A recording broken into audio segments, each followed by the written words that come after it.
I hope everyone is doing as well as humanly conceivably possible, given the current global pandemic. I'm one Sir Grove. This is C4CW, casting 495 celebrities worldwide. I am the host of this show, checking in with America and our allies.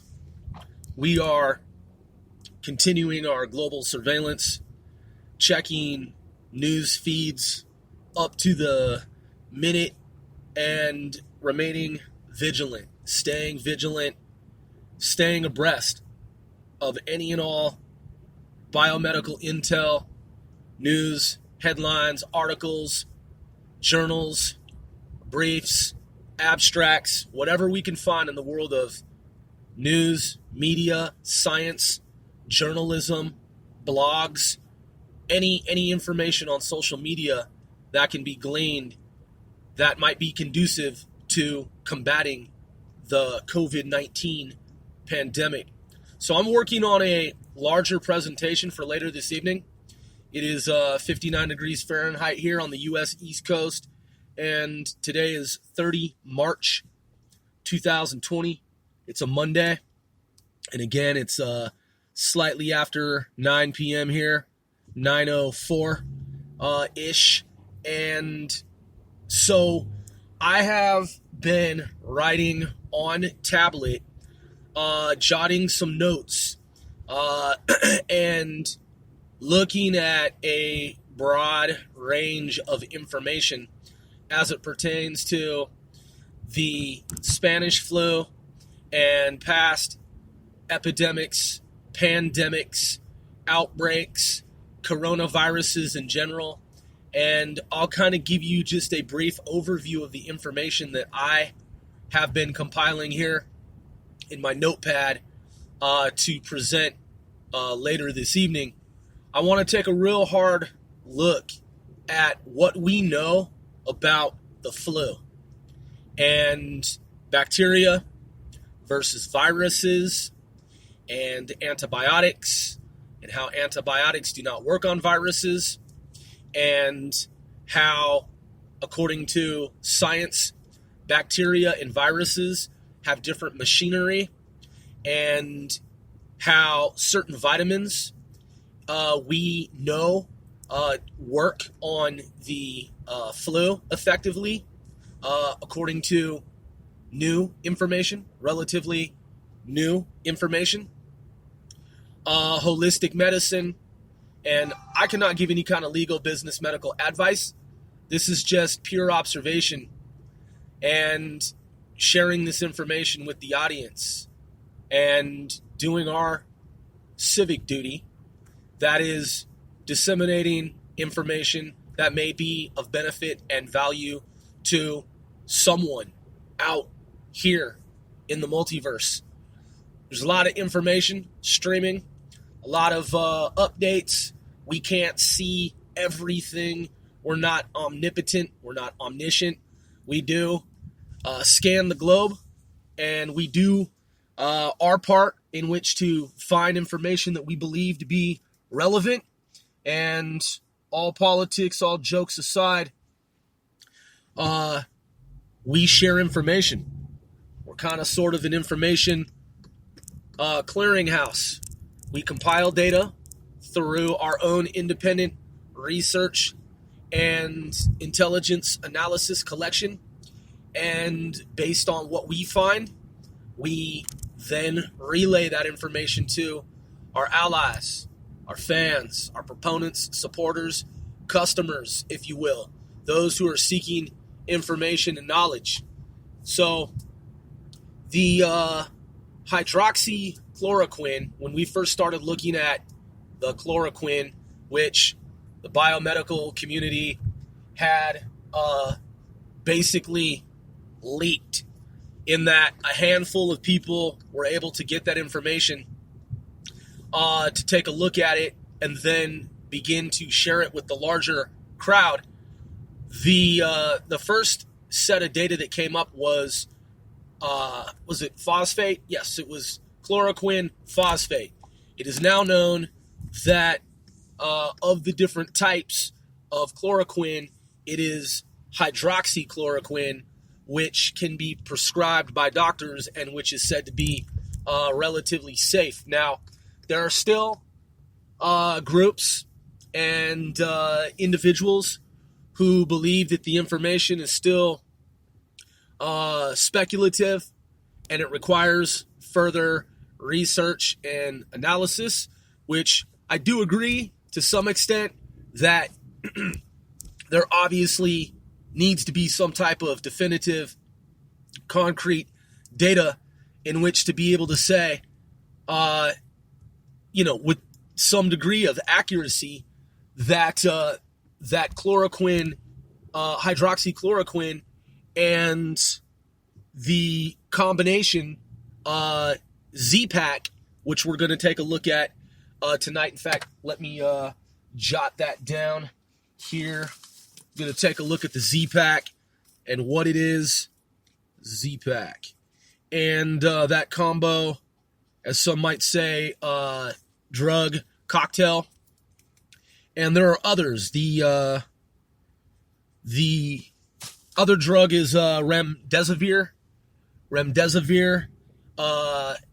or remdesivir, and we'll look up the proper pronunciation of that and have that information for you soon if you're not already familiar.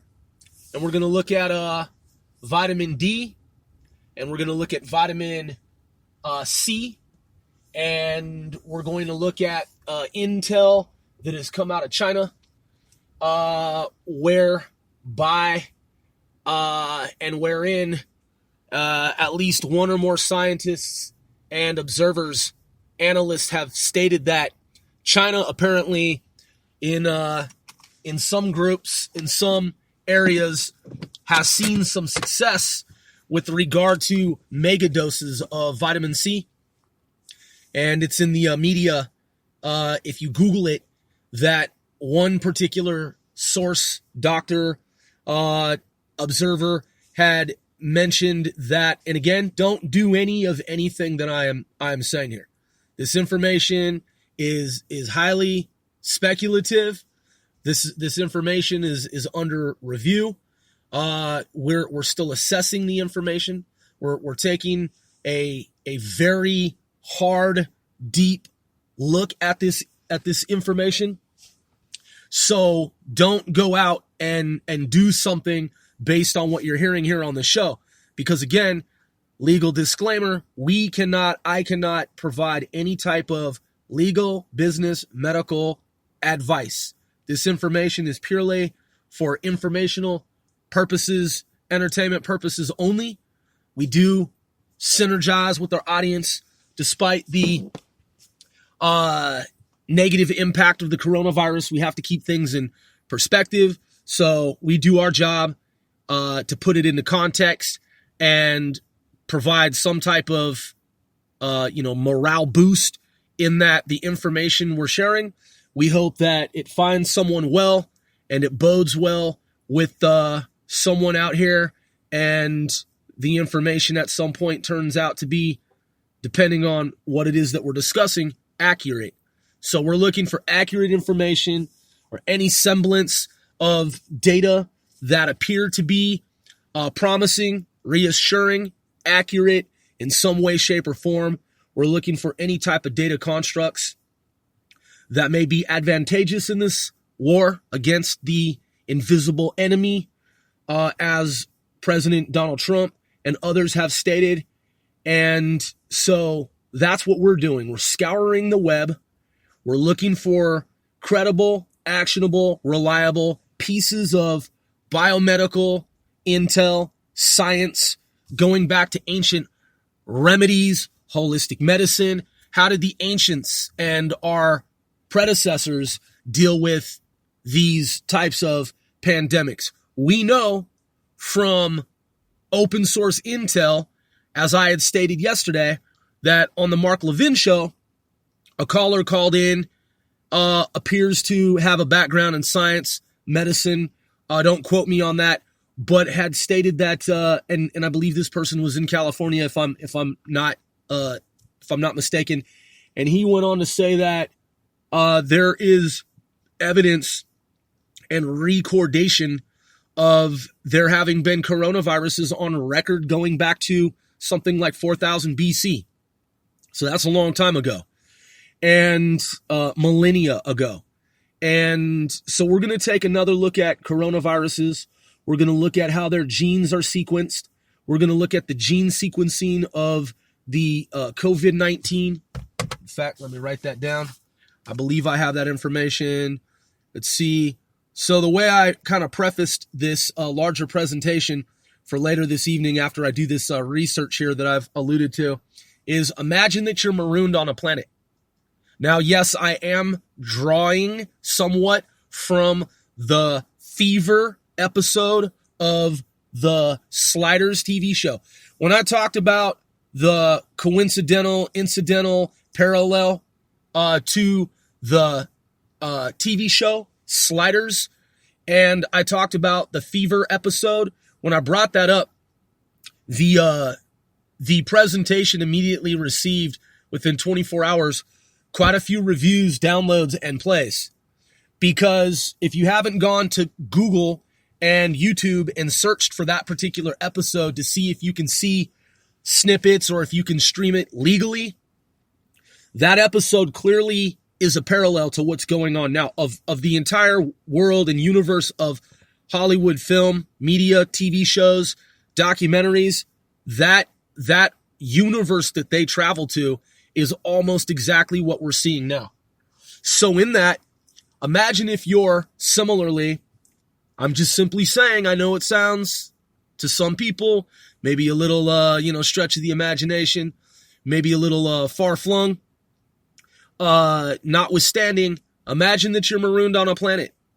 Imagine that you're from a parallel universe. And you see that all these people are sick and they don't know what they're actually 100% dealing with. They have some idea, but that picture isn't complete. And so they're trying to combat this outbreak, and you have certain information from another world, planet, maybe, again, parallel universe, similar to Sliders, and you are kind of in a bubble.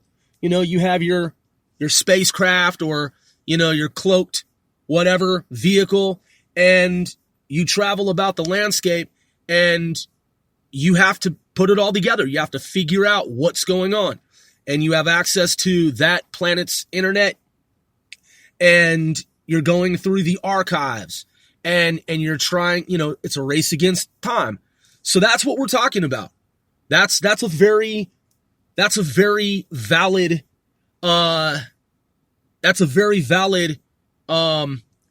perspective, because again, Sliders episode titled Fever.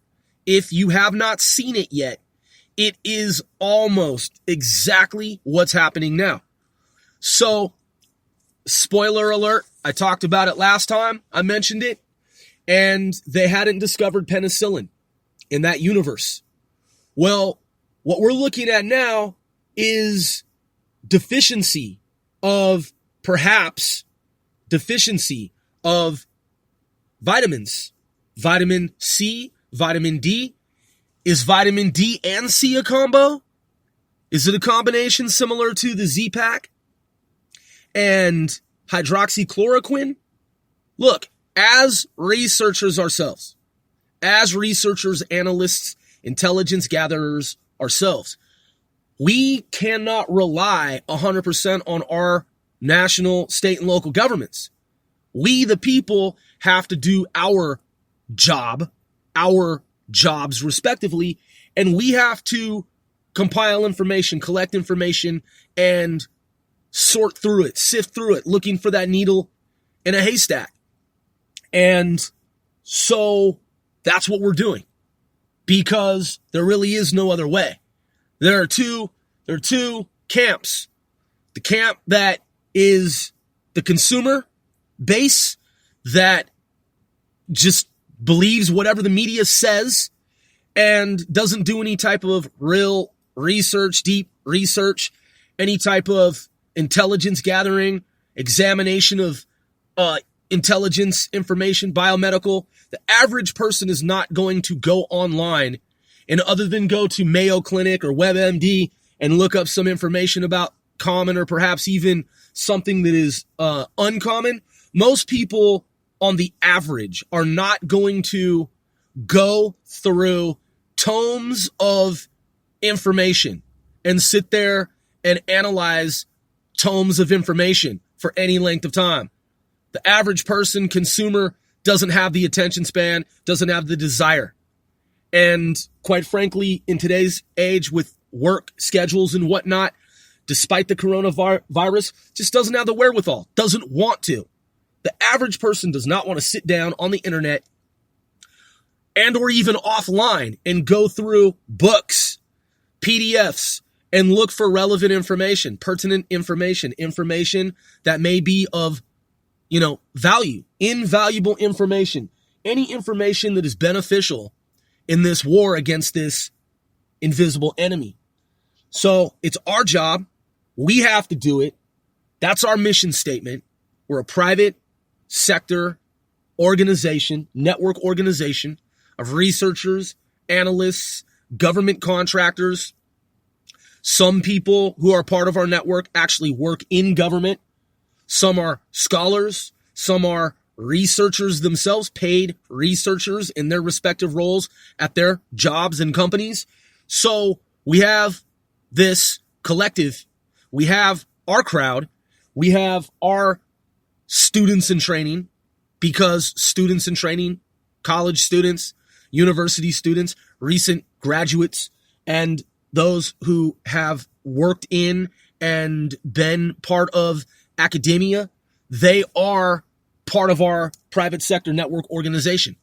So we draw from this broad spectrum of backgrounds. We put our thinking caps on, we put our heads together, like-minded folk, and we work on these types of problems. And we need to solve these types of problems.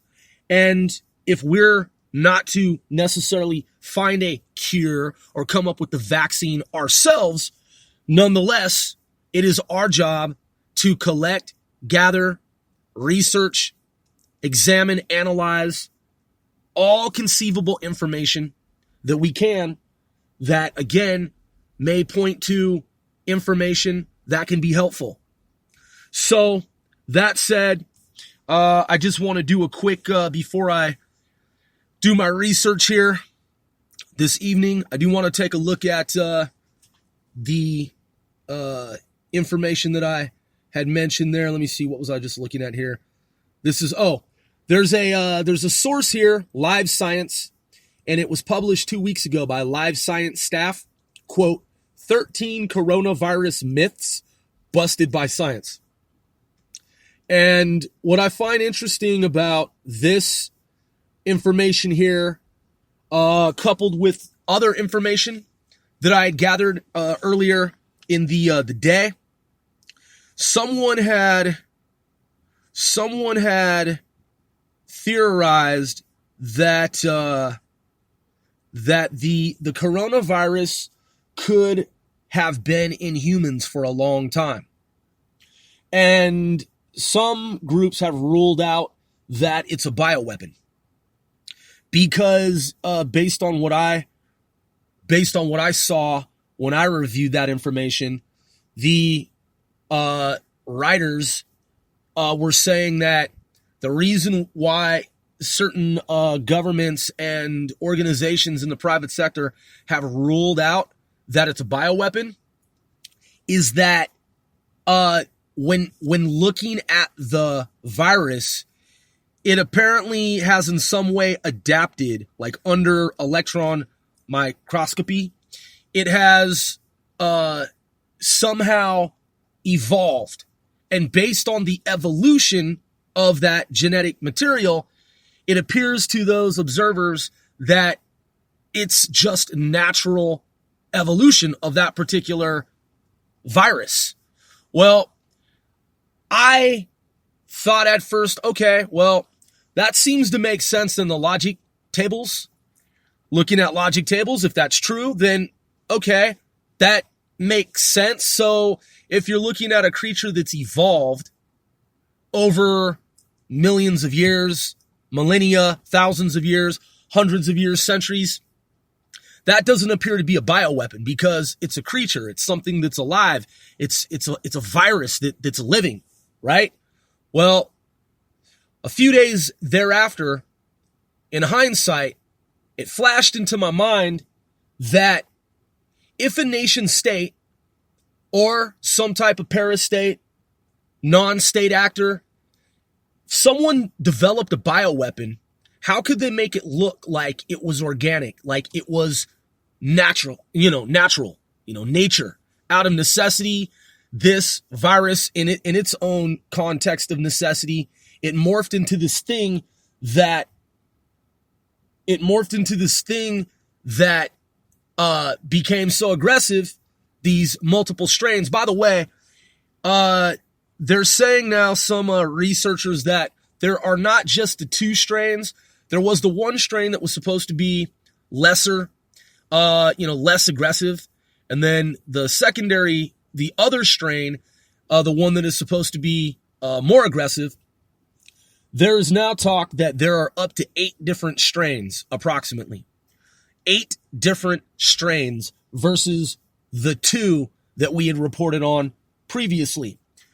The L is in Lima strain and the S is in Sierra strain. So now there are apparently 8 different strains. So my conjecture was that how could an advanced enemy mask this supposedly aggressive virus that transcended boundaries, barriers, and it became this super aggressive, hyper aggressive virus? How could an advanced enemy mask the engineering of said bioweapon? How could they make it look like it's organic, like it's natural, like this virus COVID-19, it evolved on its own, naturally, by way of necessity in nature? So I don't know if anyone has ever mentioned the following. What I conjectured was perhaps an advanced enemy could create an accelerator that would take the potentially aggressive virus and accelerate it. So it's not that an advanced enemy, in the context of what I'm conjecturing, it's not that the advanced enemy created the COVID-19 virus per se, but it took a sample of this genetic material and somehow accelerated the process of evolution and gave it the ability to spread over a wider area and throughout different countries, transoceanically, transnationally. I just, it flashed into my mind that there could be some genetic material out there in a biolab that wasn't originally these 2 strains, L strain and S strain. Somehow, some way, some advanced enemy, some individual or group. I'm not mentioning any countries because, quite frankly, it could be any country, including our own country. I am just simply saying, listen, if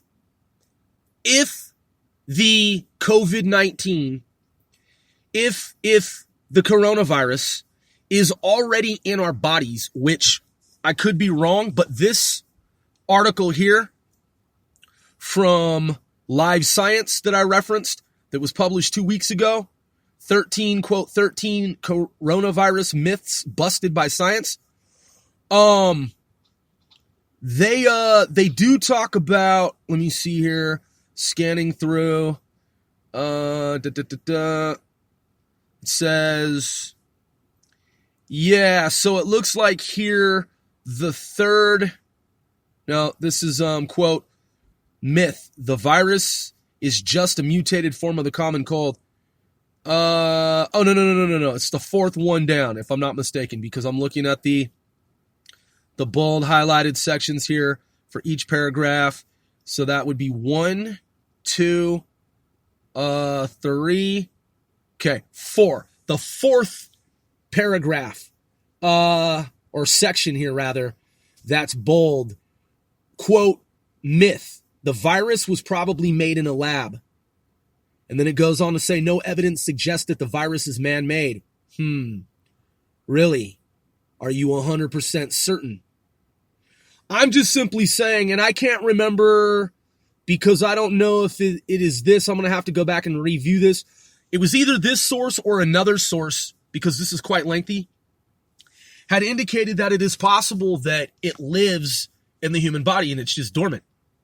So if that's the case, then going with, I'm just saying a theory, I'm not saying it's necessarily my theory, but going with the hypothesis that if an advanced enemy knew that the coronavirus were dormant in our human bodies or some human bodies, some type of accelerator could have been engineered to accelerate the growth, the activity, the movement, the spread of said dormant coronavirus. I'm just putting that out there. So maybe it is man-made. Maybe it is a bioweapon. Nonetheless, we have to figure out, regardless, what countermeasures inactivate COVID-19 and its various strains. Because this thing is a machine, whether it's human-made or made by nature, it can be inactivated, and we have to figure out how that is. So, going with that, and as indicated, let's take a look here very quickly. I'm going to keep this under, hopefully, 30 minutes here.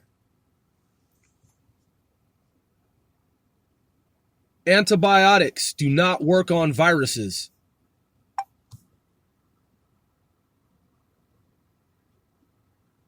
Drugs.com. Antibiotics cannot kill viruses because bacteria and viruses have different mechanisms and machinery to survive and replicate. The antibiotic has no target to attack in a virus. It says, however, antiviral medications and vaccines are specific for viruses. So antiviral, right? That's what our focus should be. Antiviral. And so let's see here. Antiretroviral.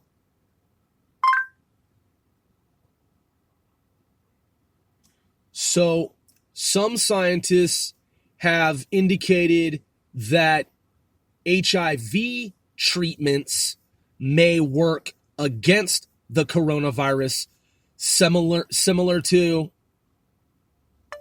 remdesivir. I didn't say severe. Here's the definition of severe. Of something bad or undesirable, very great. Remdesivir. Great, intense. Remdesivir.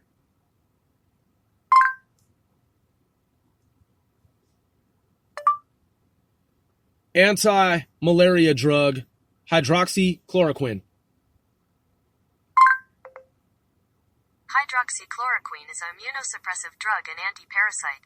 It can treat and prevent malaria. It can also treat lupus and arthritis. Okay. Experimental drug coronavirus remdesivir.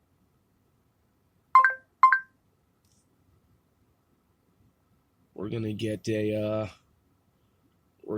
handle on this. Remdesivir.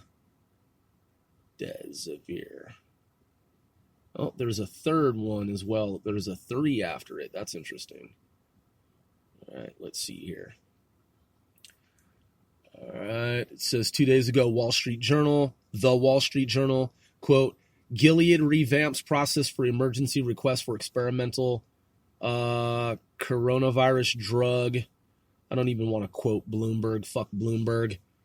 I don't even want to quote the fucking New York. You know, these are all liberal fucking groups here. Quote, NBC, experimental drug holds promise for treating the coronavirus. And that is from 1 week ago. You know, I was in on social media, and I was having I wouldn't say it was an argument, but there was a medical doctor in the town that I'm from, and she was like, you know, she doesn't know me from Adam. I popped up on the group, and so I had mentioned a couple of things, and then people were like, people were liking my comments, and I don't know her from Adam, but every time she would say something, she was like dismissive of the information. Now, clearly I've researched the information, what I was posting on that group. And she jumps up on the group, and when she's downplaying the information that I'm providing, that I hope, hoped would be a benefit to the town that I come from, she says they're disliking what she's saying because it all has this liberal bent to it. And she said something about Donald Trump, and I said, Donald Trump? I said, this doesn't have anything to do with Donald Trump. I said, I'm talking about these potentially life-saving drugs and possible remedies here.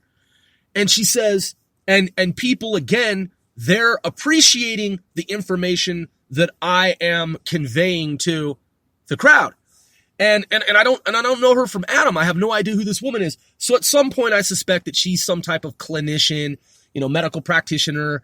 So she, at some point, sure enough, she's like, what are your credentials? And I was like, well, I've already stated my credentials. I'm a U.S. government defense contractor by trade. And she said, well, I'm a medical doctor, this, and that, blah, blah, blah. And she said, and you clearly have politicized this. And I said, politicize this? I said, this doesn't have anything to do with politics. I said, you're the one who mentioned Donald Trump. And I clarified for the audience that your politicization of the situation was ridiculous. And she then tried to, pass it off onto me as if I had politicized it because I called her out on it. I rebutted her statement and said, look, you're being absurd. Like, why even bring Donald Trump into this discussion that we're having? I am talking about potentially life-saving drugs here that we have been studying out here on the U.S. Eastern Seaboard. And she said, and so then she was like, well, I'm a medical doctor. And because she'd asked me, what are my credentials? And then she wanted to tout herself as being a medical doctor. And I said, well, if you're a medical doctor, then I'll disclose a little bit more information about my background. I said, I've been involved in paid research. I've been a human test subject in different types of experiments at NIH, at WRAIR. I was at Walter Reed Army Institute of Research. I was in a battle space program. It was funded by the U.S. intelligence community, DARPA, and it was an end of the world scenario in which I was one of few soldiers remaining. I'm not a soldier in the U.S. military, but that's what this experiment simulated. And we're the last of our command, and everything's destroyed mostly, and it's our job to push the button, and we have to call in the codes. And they called it the Rainbow Poem because it was a poem, and you read it. And so I said, so I was in that program that was sponsored by DARPA. They kept me awake for 6 days, and then they assessed my recovery over 7 additional days, and I was there in the laboratory for 13 days with no contact with the outside world. And I was paid thousands of dollars to participate in that program where my brain was hooked up to electrodes and they could see all my activity over the course of 13 days in lab. And I signed an NDA for that particular program and was ultimately given permission to discuss some of what took place in that program by the principal researchers, the principals, the PhDs And the doctor, one of two, she won the award for young researchers, and she was the first person in the world to ever discover what she did about the human brain and how the human brain and body bank, that is, store energy and use it over time. No one in the U.S. military government, at least the terrestrial government, knew what she discovered. So I was in that program. That was WRAIR. And I was in multiple other programs at NIH that I participated in. And I've also worked on patents with the law firm as a researcher, patents that have been submitted for validation, invalidation. I've looked at past art, and I've been a patent analyst, as well as with my private sector network organization, as science researchers, analysts ourselves. We've looked at science since I was born. I was born science oriented. I was a kid who studied science at a very young age, and throughout my life, I've been involved in science. I was in a science degree program. The degree title was science with the mathematics emphasis. I've been at different agencies, and we've looked at forensic information. We've looked at science. We've worked with applied science. And I have researched medical science, scientific journals since time immemorial. So I've worked with patents. I've worked in medical facilities at U.S. Air Force bases. I had to take the course for HIPAA to get my certification at Andrews Air Force Base and Bolling Air Force Base. So I've worked with confidential and secret classified information. I've looked at patients' records, folks who have been in the military, who have, I've looked at their medical backgrounds that are, confidential. And I've been in medical facilities. I've worked on the global server for the U.S. military. That is the server backbone providing information to medical practitioners within the U.S. military ranks around the world. I was the server guy that would update the fucking data on the network globally. The global server. I would update the software for the global server so that the medical technicians and clinicians and practitioners, medical doctors and surgeons could communicate with themselves and with their patients globally. It wasn't just the U.S. Air Force. It was for multiple branches of the U.S. military. And I would see medical records, and I would evaluate medical information as a civilian technical expert. So I've looked at a lot of clinical information. I've read books on medicine. I've read books on holistic medicine. I've read books on the subject of science and journals and advanced research in those areas. I've read DARPA's website and its literature since time immemorial, since the beginning of DARPA when it went online. So I'm familiar with the world of science, some degree of medicine. I have seen and read and observed advanced studies in said fields going back decades.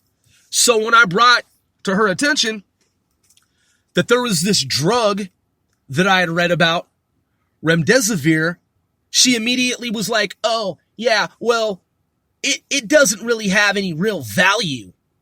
And I was like, wow, really? Well, that's not what these other sources have been saying. And she said, yeah, well, blah, blah, blah. And I was like, look, it's not trivial at this point. It's not, why would you downplay? Have you seen what I've seen recently? Well, you're a fucking medical doctor, and apparently you don't fucking know what I know. And that's what it says online in terms of the coronavirus and how there's so much research going on by the public itself that a lot of medical doctors didn't even know that hydroxychloroquine could be used in combination with another drug or perhaps multiple drugs. They had even downplayed it. Like, why would you want to do that? Like, that's used for, malaria. And like, why? Like, that doesn't make any sense. Like, that doesn't have anything to do with the coronavirus. And they apparently are wrong at the time of this recording. And now they're starting to realize that it does have benefit. And that's why it's being prescribed. Well, she too, similarly, in a parallel manner, fashion, she tried to downplay it. And I said, look, I believe you're mistaken. Because based on my research, this is no longer trivial. This is not debatable at this point. There is evidence that it has worked and that it's not a placebo. So she was quiet after that. Yeah, it is remdesivir. R-E-M as in Michael, D as in Delta, E Echo, S-I India, V Victor, I India, R Romeo. Remdesivir. Let's see. Wiki says development code GS5734 is a novel antiviral drug in the class of nucleotide analogs. It was developed by Gilead Sciences as a treatment for Ebola virus disease and Marburg infections, though it subsequently was found to show antiviral activity against other single-stranded RNA viruses such as respiratory, what is that? Syncytial? Is that syncytial virus? Junin virus, Lassa fever virus, what is that? Nipah virus, Hendra virus, and the coronaviruses.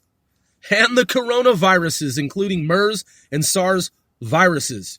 So why would that doctor downplay remdesivir? Well, because Donald Trump had made mention, his administration, his intel folks, his advisors, his group of intelligence practitioners, scientists had made mention of it. And she didn't fucking like that. You know why? Because anything that could save your life and be of benefit to you and help you coming out of the president's mouth, oh no, she can't allow that. She has to negate any fucking thing of value that the president offers the public. If his intelligence, scientists, and advisors say, sir, look, this is some biomedical intel that may save humanity. And the media and the left, they don't want for the world to know this because they want to continue to hold your economy hostage. Of course she has to fucking downplay that. She would downplay that information to your detriment. You would be on your deathbed, your fucking deathbed, and she would say, oh, remdesivir, no, that's trivial, and we saw it in trials and it didn't work, blah, blah, blah. She flat out fucking lied. Like, straight up said the shit doesn't work. Like, her words verbatim were almost like, well, we saw the opposite and it had no real true benefit. And, no, that's just Donald Trump's administration and some people who don't know what they're talking about. I'm a doctor and these are my credentials. Well, you're a fucking quack. And you would rather hold the American people hostage than give them the drugs that can save their lives. And you talk about politicizing the situation. So that's what we're up against. Medical doctors who side with the left and they want to cripple and continue to hold hostage the U.S. economy and your lives. You know why? Because whatever drugs they are prescribing you that will kill you, yeah, that benefits their buddies and their friends and colleagues in the pharmaceutical industries. They'll sell you some fucking toxic drugs that they know will kill you as opposed to giving you life-saving medications. I'm Winston Grove.